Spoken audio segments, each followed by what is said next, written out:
শেষ মুহূর্তে দুই চারটি কথা আপনাদেরকে বলে যেতে চাই।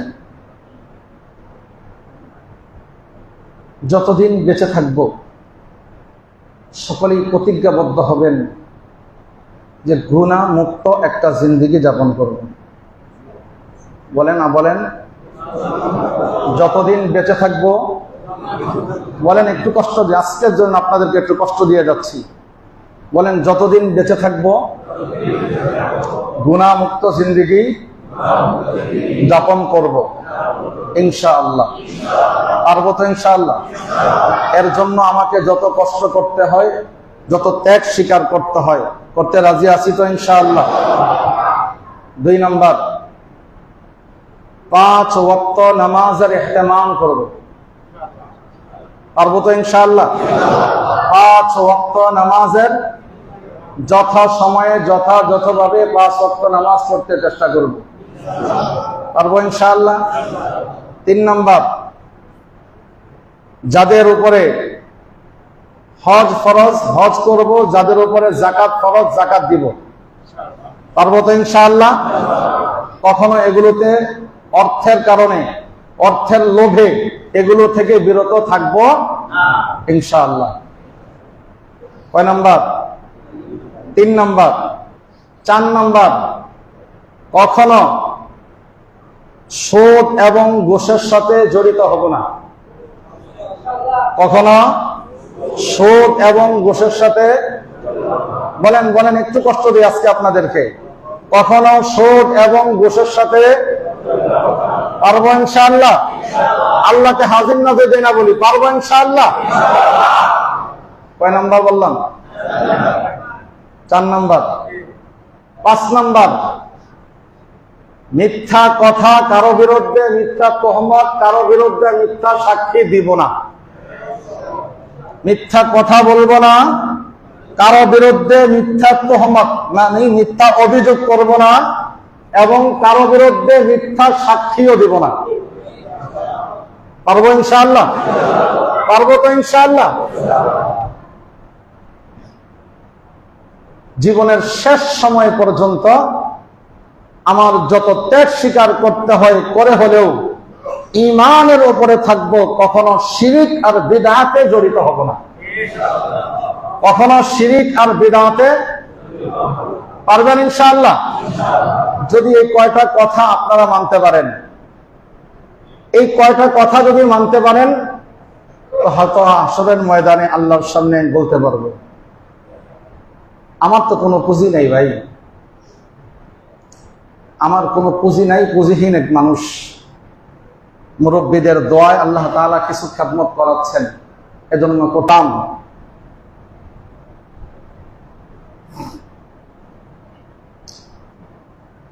আপনাদের এই মসজিদে 2014 সালের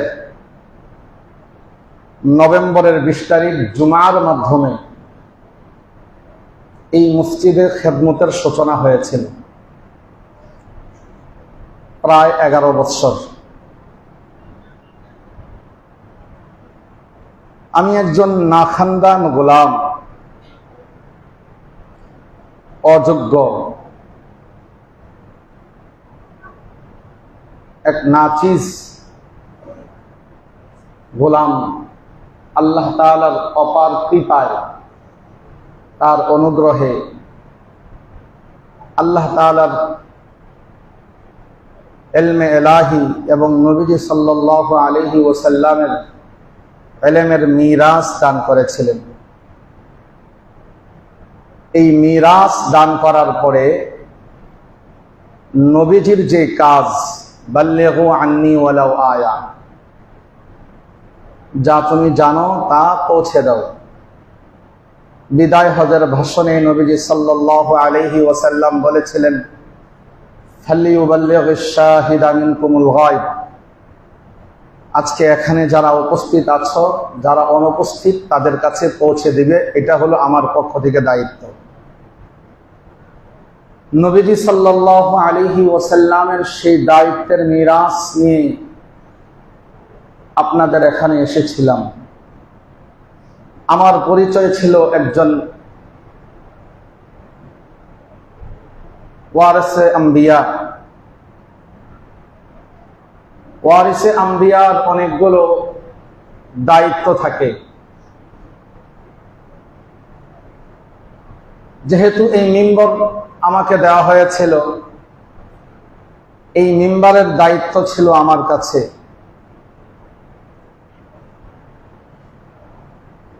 প্রায় 11টি বৎসর।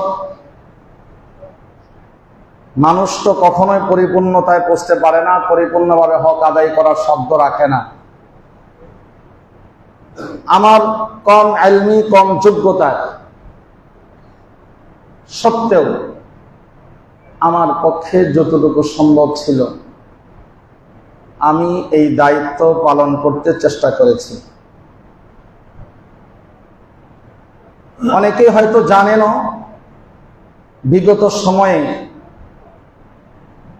এই দায়িত্ব পালন করতে গিয়ে, এই মিম্বরে কথা বলতে গিয়ে আপনাদের অনেকেরই বিষয়টা অজানা, জানেন না। কিছু কিছু মানুষ জানে। কোরআন এবং হাদিসের কথাগুলো আপনাদের সামনে পেশ করার কারণে বিভিন্ন দিক থেকে আমার উপর অনেক সময় প্রেশার ক্রিয়েট করা হয়েছে।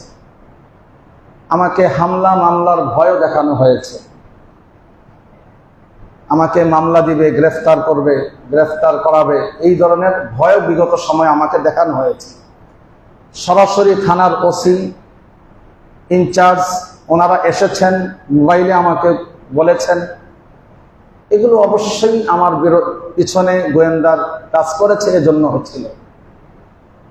কিন্তু একজন ওয়ারিসে আম্বিয়া হিসাবে আমি চেষ্টা করেছি আমার জীবন চলে যাক, আমার চাকরি চলে যাবে না আমার জীবন চলে যাবে, ওইটা আমার পরোয়া ছিল না। আমার পরোয়া ছিল আমার দায়িত্বটা যেন আমি যথাযথভাবে পালন করতে পারি। আমার সামনে আপনাদের মতো মুসল্লিরা যারা বসেছেন, তাদের যে হক, তাদের যে জিম্মাদারি আমার কাঁধে ছিল, আমি যেন কোরআন এবং হাদিসের ওই কথাগুলো আপনাদের সামনে পেশ করতে পারি।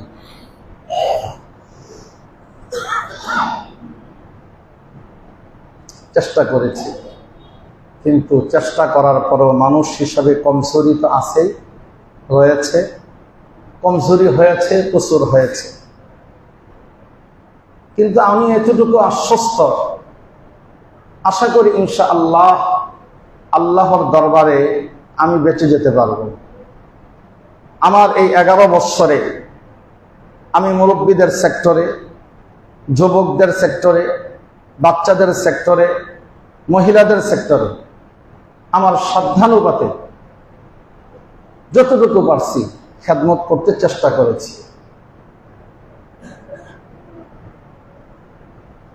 শুক্রবারে রাতে তাফসীর করেছি। মাঝখানে মাসআলা মাসাইলের জন্য আমি দিন নির্ধারণ করে সময় দিয়েছিলাম, কিন্তু আগ্রহের কারণে পারি নাই। আবার কিছুদিন আগে জিকিরের মজলিস চালু করেছিলাম, এটা আগ্রহ এবং আমারও দুর্বলতার কারণে বন্ধ হয়ে গেছে। এইভাবে অনেকগুলো কাজ করতে চেয়েছিলাম, কোনোটা পেরেছি, কোনোটা পারি নাই।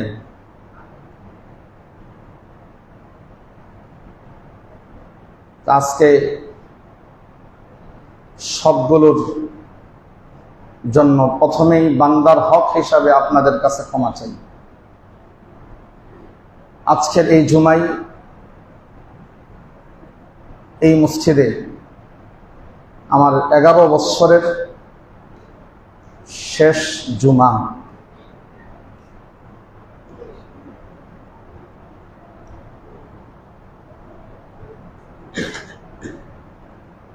তাই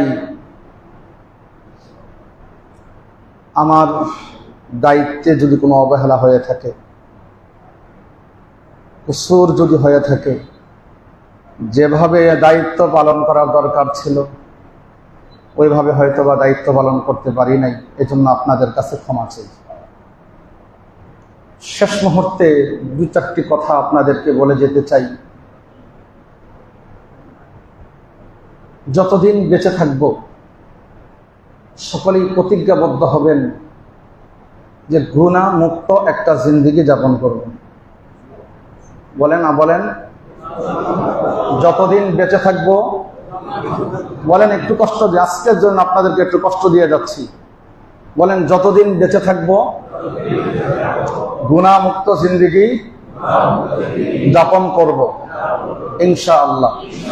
পারবো তো ইনশাআল্লাহ? এর জন্য আমাকে যত কষ্ট করতে হয়, যত ত্যাগ স্বীকার করতে হয়, করতে রাজি আছি তো ইনশাআল্লাহ। 2 নাম্বার, 5 ওয়াক্ত নামাজের ইহতিমাম করব। পারবো তো ইনশাআল্লাহ? 5 ওয়াক্ত নামাজের যথা সময়ে যথাযথভাবে 5 ওয়াক্ত নামাজ পড়তে চেষ্টা করব। পারবো ইনশাআল্লাহ? 3 নাম্বার, যাদের উপরে হজ ফরজ হজ করব, যাদের উপরে যাকাত ফরজ যাকাত দিব। পারবো তো ইনশাআল্লাহ?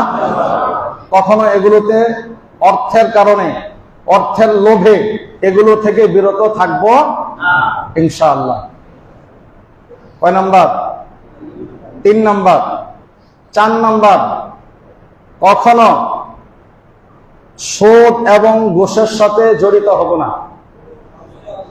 কখনো সুদ এবং ঘুষের সাথে, বলেন বলেন, একটু কষ্ট দিই আজকে আপনাদেরকে, কখনো সুদ এবং ঘুষের সাথে। পারবো ইনশাআল্লাহ? আল্লাহকে হাজির নাজর দেই না বলি, পারবো ইনশাআল্লাহ?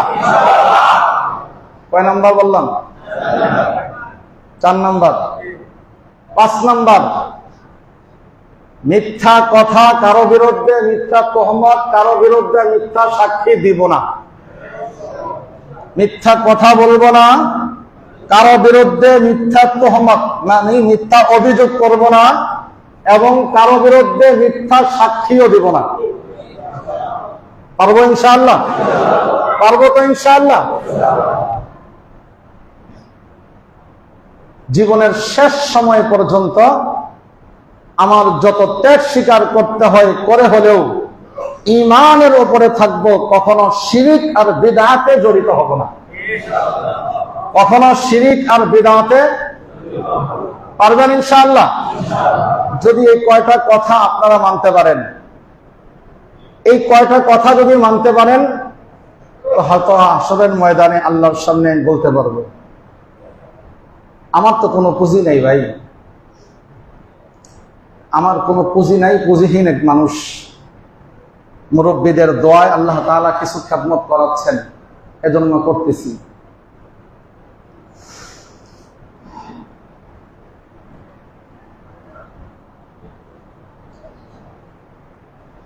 আরেকটা কথা, আমি এই আসার পর থেকে এই পর্যন্ত আপনাদের এই মসজিদের জন্য অনেকবার অনেককে অনেক বিরক্ত করেছি। কালেকশনের সময় মসজিদের স্বার্থে আপনাদের কাছে অনেক সময় দীর্ঘ সময় নিয়ে একরকম, অনেক সময় আগ্রহ উদ্দীপনা তৈরি করার জন্য বিভিন্নভাবে কথা বলে টাকা নিয়েছি। এটা আমার স্বার্থে করি নাই, মসজিদের স্বার্থে করেছি। আশা করি কেউ বলতে পারবেন না 11 বছরে নিজের স্বার্থে কারো কাছে কোনো কিছু চেয়েছি। আশা করি বলতে পারবেন না ইনশাআল্লাহ। আমি হয়তো আপনাদের কাছে টাকা চেয়েছি, হয় মসজিদের জন্য, না হয় আপনাদের এলাকার মাদ্রাসার জন্য, কখনো বা বিভিন্ন ত্রাণ সামগ্রী বিতরণের জন্য, কখনো বা কোনো মাহফিলের জন্য। এছাড়া আমি তেমন অন্য কোনো উদ্দেশ্যে কারো কাছ থেকে টাকা কালেকশনও করিনি। শেষ সময় আবারও বলে যাই, এটা আল্লাহর ঘর, এই ঘরের খোরাক মুসল্লি, এটাকে জিন্দা রাখা এটার দায়িত্ব মুসল্লিদের, কমিটির একলা দায়িত্ব? বলেন, কমিটির একলা দায়িত্ব না সবার দায়িত্ব? আমরা সবাই মিলে এই মসজিদকে সুন্দর রাখবো, আবাদ রাখবো। মসজিদের সহযোগিতার সবসময় এই পিছনে যেভাবে অগ্রণী ভূমিকা রেখেছি, আগামীতেও রাখবো ইনশাআল্লাহ। ঠিক আছে তো ইনশাআল্লাহ? আরেকটা কথা হলো, আমার পরবর্তীতে যিনি ইমাম হিসাবে এখানে দায়িত্ব পালন করতে আসবেন, তাকেও হক কথাগুলো বলার জন্য উন্মুক্ত স্পেস করে দিব। ঠিক আছে না ইনশাআল্লাহ? তিনি যেন বলতে পারেন, তাকে সুযোগ করে দিব, আমরা যেন মানতে পারি, এই মন নিয়ে আসবো।